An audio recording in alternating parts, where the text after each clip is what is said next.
সাবধান করে দেই সরকার। আর ভয় করে কি করব? আমিনি বলেছে যেই রাস্তায় শায়খুল হাদিসকে বন্দি করে রেখেছিলে তুমি, উজুর পানি দাও নাই। আমিনিকে গৃহবন্দী করে রেখেছিলে, নামাজ পড়তে উজুর পানি পায় নাই। এখন বলতে চাই, যদি মামুনুলের কিছু হয়, সারা দুনিয়ায় রক্তের বন্যা বয়ে যাবে। আল্লামা মামুনুল হক আসবে, তাই যেন সারা শহর, রাজপথ, সারা বাংলাদেশ থরথর করে কাঁপছে। সাথী বন্ধুগণ, আমি একটা কথা পরিষ্কার বলতে চাই, এটা আকাবেরদের স্থান। এই ব্রাহ্মণবাড়িয়া মুফতি আমিনের জমিন, ফখরে বাঙ্গালের জমিন। এখানে তিনি আসতে চেয়েছিলেন, তার পথ রুদ্ধ করে দেওয়া হয়েছে। আমরা চাই মামুনুল হক আবার আসবেন, ব্রাহ্মণবাড়িয়ার রাজপথে তিনি আবার আসবেন। সেই আন্দোলনে যদি রক্ত ঢালতে হয়, কারা কারা প্রস্তুত আছেন আমি জানতে চাই। সাবিলুনা সাবিলুনা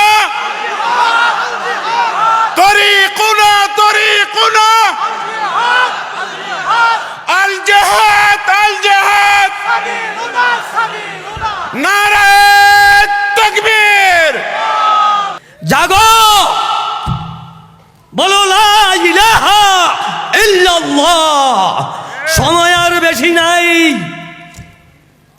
যুগের নয়, এই যুগের বাংলাদেশ নয়, সারা বিশ্বের মামুনুল হক, শুধু মামুনুল হক নয়, সারা বিশ্বের এই যুগের উমর, ঠিক কিনা? জানিয়ে দেয়, জিন্দাবাদ জিন্দাবাদ, হুশিয়ার সাবধান। বন্ধুরা আমার, 83 বয়স চলছে, কিন্তু এখন আবার জোয়ান হয়েছি। ডাক এসে গেছে, যাতে যাইতে হবে, আর বলতে চাইতো না। নারায়ে তাকবীর, সাবিলুনা সাবিলুনা সাবিলুনা সাবিলুনা। মামুনুল হকের কিছু হলে ইসলামের শত্রুরা নারায়ে তাকবীর। বন্ধুরা আমার, এই মামুনুল হক আমাদের সারা বিশ্বের ইসলামী পতাকা উর্ধে উড়ানোর জন্য একটা বিশিষ্ট পথিক। সাবধান করে দেই সরকার। আর ভয় করে কি করব?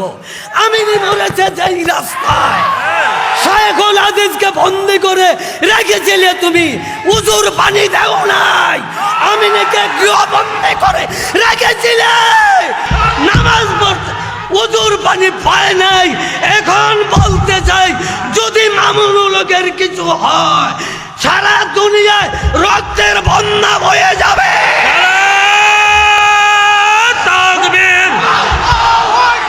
বদরের হাতিয়ার, বদরের হাতিয়ার, শায়খুল হাদিসের হাতিয়ার, নারায়ে তাকবীর। বন্ধুরা আমার, আন্নাল কুওয়াতা লিল্লাহি জামিয়া। সরকার তুমি শক্তি না, আমার শক্তি মহান আল্লাহ। মামুনুল হক, আল্লাহ মামুনুল হকের পক্ষে আছে। সারা বিশ্বের মুসলমানের মুখে একই বলি, মামুনুল হক, মামুনুল হক।